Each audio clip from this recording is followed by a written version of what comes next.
Radhe Radhe Govinda Govinda Radhe Radhe Radhe Govinda Govinda Radhe. That there is a world where every step is a dance and where every word is a song and where every movement is like full of beauty and eternal.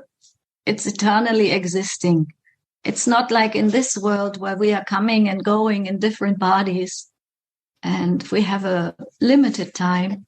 But in this world where every soul who has a little bit, a feeling of eternity wants to be in eternal loving relationships. And that is the foundation of the whole approach to loving relationships.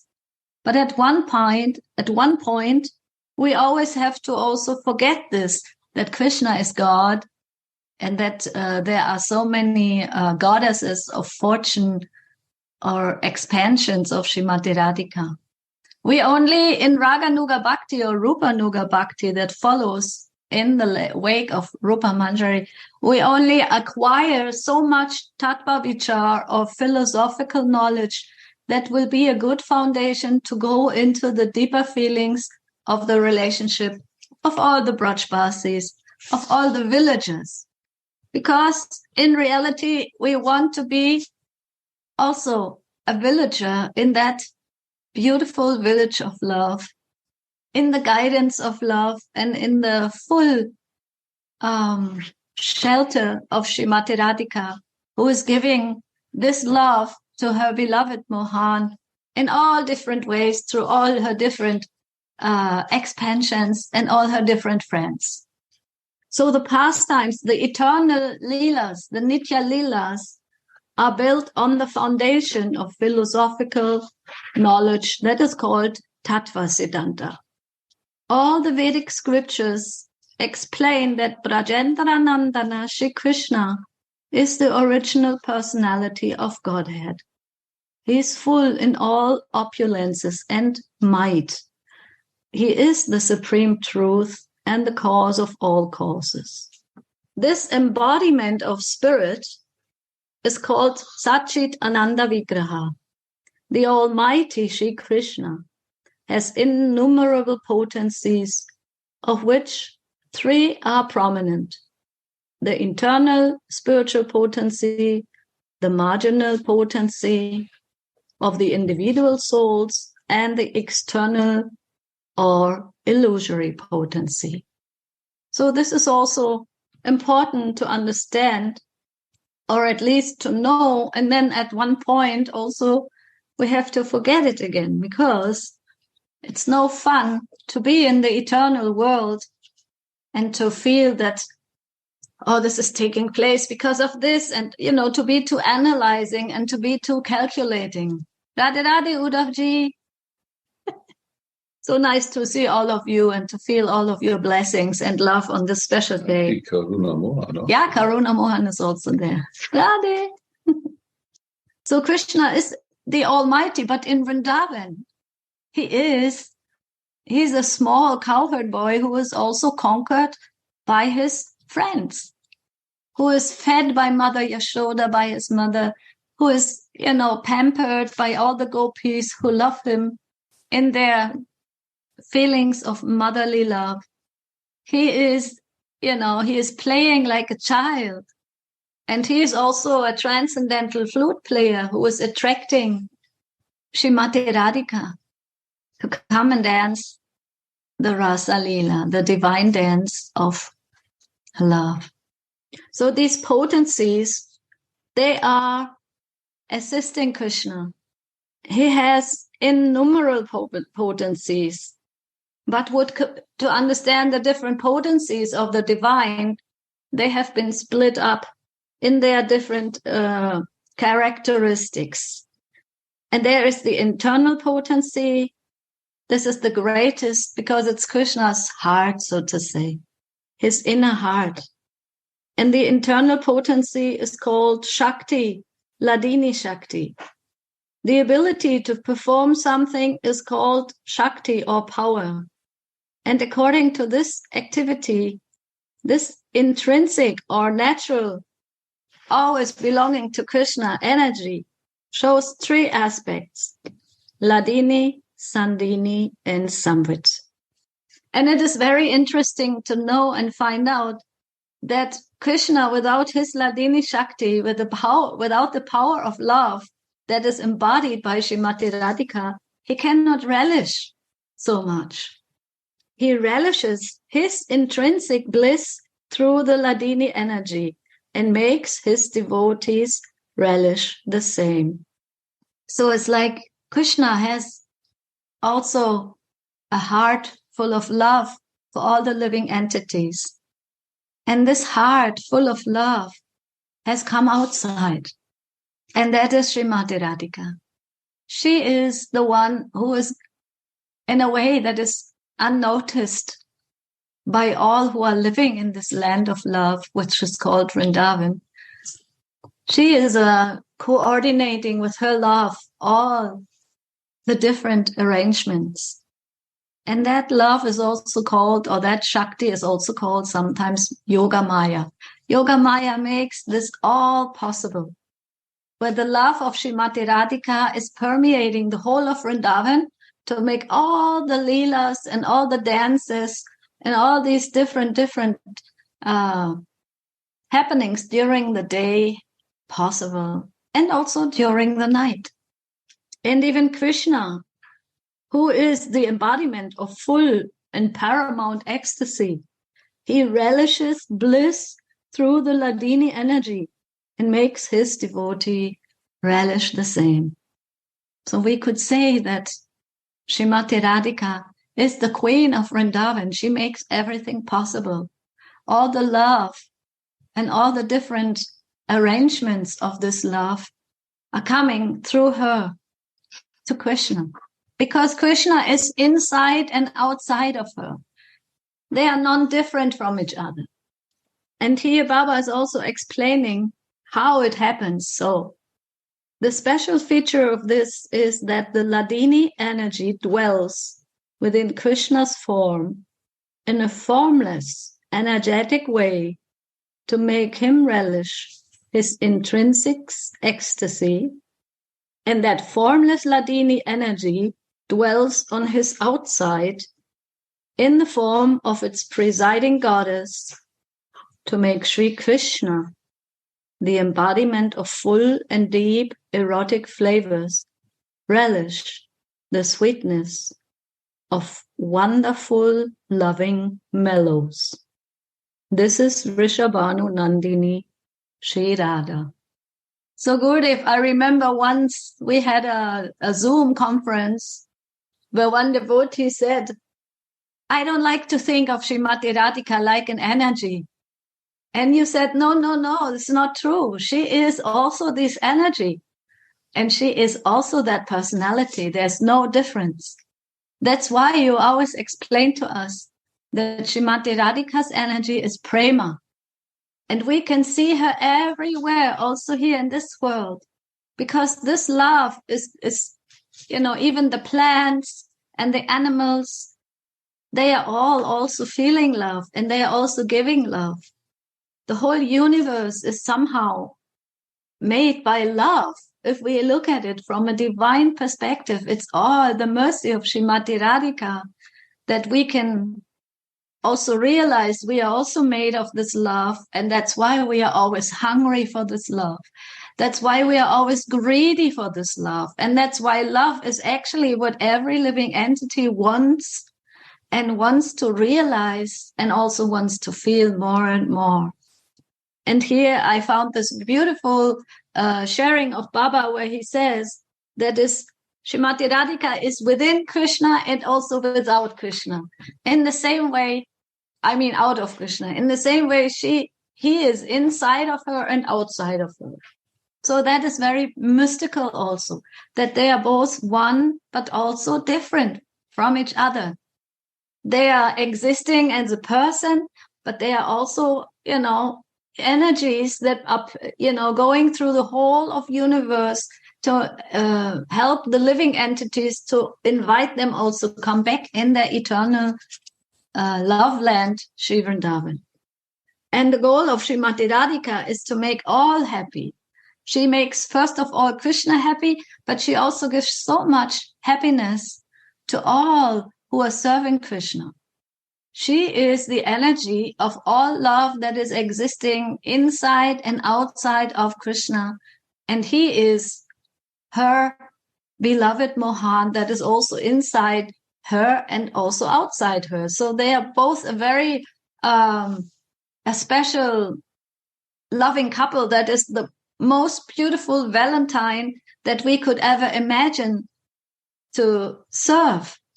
So she is the embodiment of full and deep erotic flavors, making Krishna relish the sweetness of this.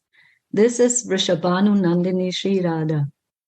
The special activities of the Ladini Shakti make it gradually turn from Rati to Prem, Sneha, Man, Pranay, Rag, and Ranurag into Mahabhav.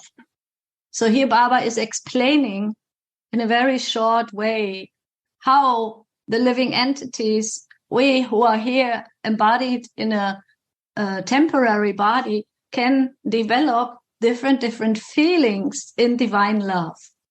And all these names here, Rati, Prema, Sneha, Man, Pranay, Rag, Anurag, are like a culmination of feelings. It's an intensified hooking down of feelings when the living entity comes more and more closer and closer to their own spiritual identity. Because that's what we want, right?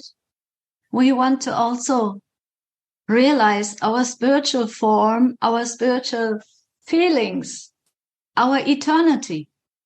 And that is all what Bhakti is about, realizing this and living this, not only as a point to, in the future, be there somehow, somewhere after death. No, now. Because the soul is eternal, and also Bhakti, and especially Raganuga Bhakti, which is aimed as a feeling towards divine loving couple and a service that results from that feeling, is completely our goal. Right, Gorasunda? Jai ho, jai ho. You have to help me. He has to help me today. It's a Valentine's Day. How can I be alone on a Valentine's Day without my Gorasunda? So because of this, I'm here. Happy Valentine's Day. Radhe Radhe. I'm wondering about these names from the spiritual abode that Narottam Das is telling us here, because we are living in the material world and there is no possibility for us to have a look in the spiritual world. But by the mercy of this science, like Narottam Das, we get a look in this spiritual abode, and we get the names of some inhabitants there, like the Manjaris. And when we speak about Tattva, I think this is a main and important thing, that we know the names of those inhabitants in the spiritual abode. Because how can we make a contact or a relationship to others, even in the spiritual world, when we don't know the name? So even in this material world, it's not easy to go in contact if we have no name. So the first thing we ask on the phone when we have first contact is, what's your name? So, and then we get, and if someone calls us without giving name, we don't like to go in contact because it's impersonal. And because of the name, we have a image of the person in front of us. And so it's astonishing that we as material inhabitants get names of persons who are living in the spiritual abode. So this is a great mercy that they give us an entrance and a possibility for relationship in the spiritual abode, even in that time we are here in the material. So these are all, if we enter someday this world, I would say, we know the names of these inhabitants like Lalita. And we know that after initiation by Gurudev, he also give us some mantras. And the name. And there is also name like Lalita. And so by these mantras, we call these inhabitants of the spiritual world by their names and say, please, please stay in contact with me. Gurudev gave me your number, so I call you. And by permanently calling, after some time, these inhabitants of the spiritual world know, oh, there is one Manjari is calling. He is now in the material world, in the material body, but soon she will come to our place. So then when we arrive this, we are not unknown. We have friends there and also teachers like Lalita. She will teach us what to do in the spiritual world and what is our service. And this is all by the mercy of those who are taking care of us if we are ready to open our hearts for this. You see Narottam Das, and if we remember Narottam Das, where he got this and from whom he got this, his own view of the spiritual world. We remember this story very well because Chaitanya Mahaprabhu left his bath in a river. And Narottam... His feelings, no? Yes, his feelings. His prema. And even Narottam came after him. But the mercy came by Mahaprabhu on a special place. And Mahaprabhu could see the future that Narottam will come there and take bath. And then he got it. He came in the contact of these feelings of Mahaprabhu. And because of this contact, he got a connection to the Manjaris, to the spiritual abode. And because of this, he can tell us the names of those inhabitants of the spiritual world and servants. And he can change these feelings with us even now, some 100 years later.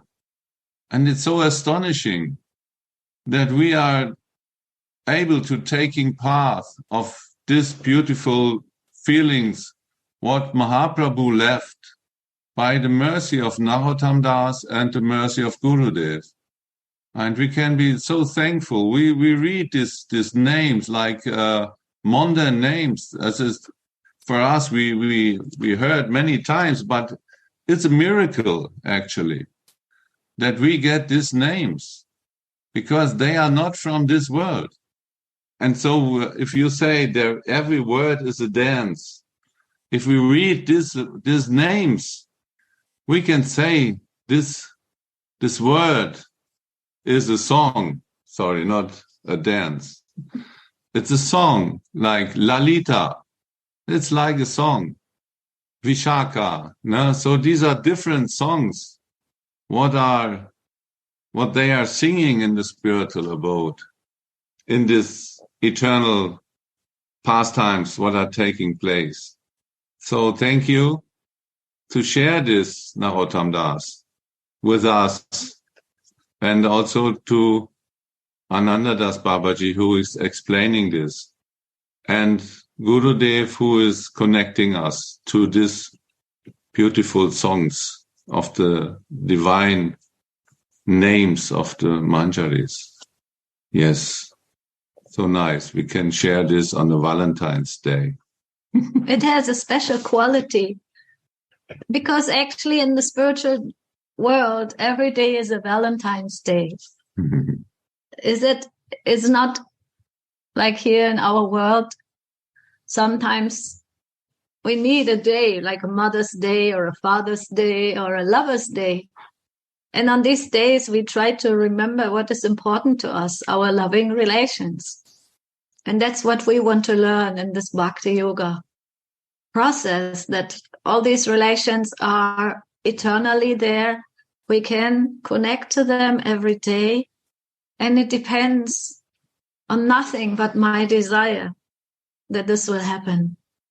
And if the soul gets this desire to really want to live in an eternal Valentine loving mood to the divine love, to Radha and Mohan, in their eternal games of divine loving exchange, then quickly we will come to Vrindavan. Look, you are all sitting there in Vrindavan. Maybe you don't even know how it happened, because this is all the grace of divine love. She's calling us. Gurudev is also one expansion, one servant of this divine love, and also sitting there and waiting for souls to come to help in her service. Because it's not only that we need help, it's also they are waiting for our help. I remember, Gurudev, when you were in Anandadam Ashram, you were talking so sweetly. You said, why are we still wasting our time here? They need our help. They also want that we come back to them. It's not only that it's a suffering soul fed up with material consciousness wants to go back. No, they are also waiting. Srimati Radhika and her servants, all the gopis, they are very also inspired to have a new servants and new helpers in their divine games. They are also very happy if somebody comes with a new skill, because they need a lot of skilled girls, and, stringing garlands, singing songs, learning new dances, painting. So many skills are to be learned and to be expressed with divine love. So that is the world that we are listening to and that we want to really connect.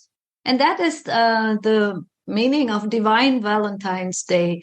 Means every day is a day of love. Every day is a day of new chances how to express love and how to serve love and how to feel love and to help each other to feel that love. That is our divine profession, our destiny. And that is the most inspiration when there's others who also want to learn more about this divine love, how to express it, how to feel it, how to inspire it in others. That is the real beauty of life and of love. And we can feel it every day. If I am, greedy or hungry or thirsty for this, I can express it. I can feel it in others.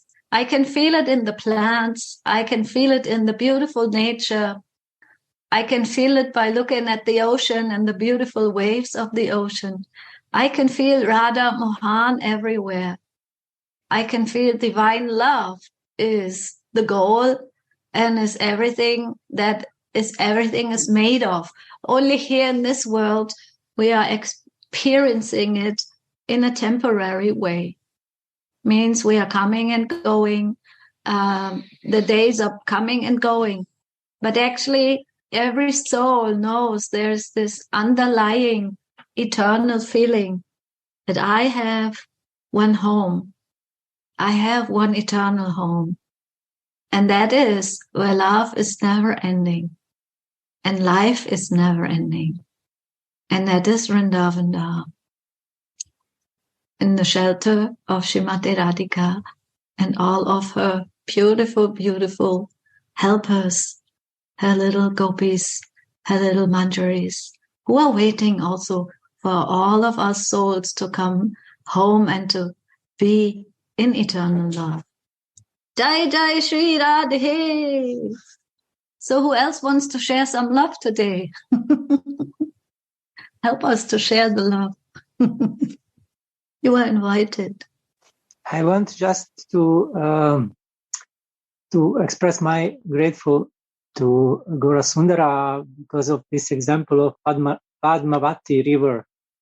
The Chaitanya Mahaprabhu deposit matchless gift of his heart, this river, and Narottam Das Thakur take it. But this river is continuing to flowing, even to our days. So this is very amazing. And this is actually what we are trying to take from this river for this precious, matchless gift of Chaitanya Mahaprabhu. So thank you so much for the sharing. Beautiful, yes. It's amazing. One thing came also in my mind when I meditate on this, that even the demigods are like to be like the humans, because for them it's very hard to enter or to change their position. And I was meditating on this point. Why is this hard for them to enter the spiritual abode? And because for us, it's in the material world here, we have a short lifetime and we are suffering a lot. You can see around you and listen to news, so many people are suffering. But we can also see that if we use this suffering properly, it could be the reason to start the spiritual life, to change our material Gewohnheiten. Habits. Our material habits. And so it could be that also suffering, if it's proper used, is very useful for the spiritual life. And we can do some very strong progress if we are fixed. But for the demigods, they have a very long lifetime, and there is no suffering. There is a lot of enjoyment. And so they don't get the idea to change their positions because it's not bad. And they also has a service. So this is some points, because of them, they are not changing their habits. They like to be there. And when they see the devotees in the material world, they see what they are doing in service and do the Bhakti yoga. They become very happy and they think about that. Why cannot me be like them? It's wondering sometimes, no? But this is a important point also to understand, that because of missing of suffering, there will be no change in the habits, and we are continuously stay in the position and not growing as a servant, as a devotee, and never entering the spiritual abode. No interest. So if the suffering is proper used, it could be helpful. And this is not happening in the world of the demigods, right? Yes, the human life is so precious. It's quite intense, but it's very, especially in this time where Lord Chaitanya was not here long ago, we have a big chance to make a lot of spiritual progress in a very short time, and especially being in Vrindavan, being in contact with Vrindavan. Yeah, we are very blessed. That we can say, no? Mm-hmm. And the pastimes taking place in this world. That's also important. No? What you say, that Mahaprabhu took baths in that river, that still exist in this world. We can see these places where they haben ihre Spiele gespielt. But they performed their Leela. Performed their Leelas, no? So it's not so far from us. It's very close, no? And our Gurudev is even in direct connection to this. It's only some years ago. So sweet to see. See, Radhe. Radhe, Radhe. I have a question to all of you. Thank you for this beautiful speech right now. I have the privilege to be in Vrindavan, the town, the geographical point right now, and it's my first time. I am really, really enjoying this time here. It is a very special experience. But now listening to what you were talking about right now, I'm wondering, first this concept, Vrindavan as a town, what is meant as the geographical point, or maybe more a philosophical topic for itself, or both together. We were briefly discussing it here in this little basement where we are participating. And maybe a question to you. How to take Vrindavan with us when we are leaving this place here, where it's very inviting and very, I'm not saying easy, but it's, you can't resist the invitation to it. And leaving this place will surely change it a bit. I mean, that is what I am expecting, at least. So please, we are very curious to hear what you can say about this. I'd like to say something to that point. Thank you so much for this question. It's beautiful. And yes, if you like to stay in Vrindavan, then you have to become inhabitant of Vrindavan. And this mercy, this blessing, you can get in Vrindavan by the mercy of Shri Gurudev. He can give you this blessing to stay there as an inhabitant. You only have to change some ideas of yourself, who you really are. It's not a big thing. It's easy going. If you get the blessing by Guru, then it's it takes a little time, but it will happen. It's on. Radhe, Radhe. Radhe. So I was super excited when you said that. I was like wanting to jump from my chair and run over to the other room. So what am I supposed to do to get this blessing? Is there anything that I can offer or do? Or No, not so much. It's only, you can ask Gurudev maybe also for this, what you have to offer. Mostly it's your heart. First it's your heart and your idea of material body being. You have to give up this identification of yourself. Not more. That's very easy. It's a natural process. If you are there on this special place, there is not a big thing to change this. It will come soon. You will see.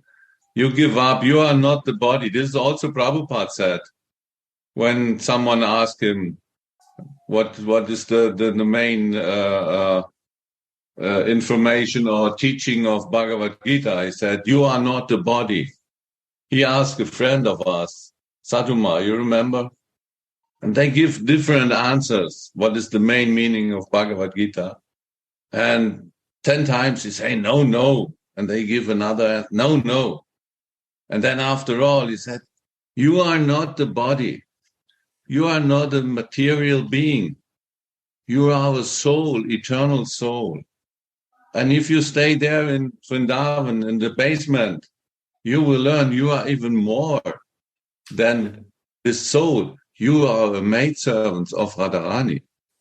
This is what you can learn there. And then you become inhabitant as a maidservant of the eternal Vrindavan by the mercy of Gurudev's blessing, because he is in that line of the maidservants, and he has the power to give these blessings to us, and he is inviting us for this.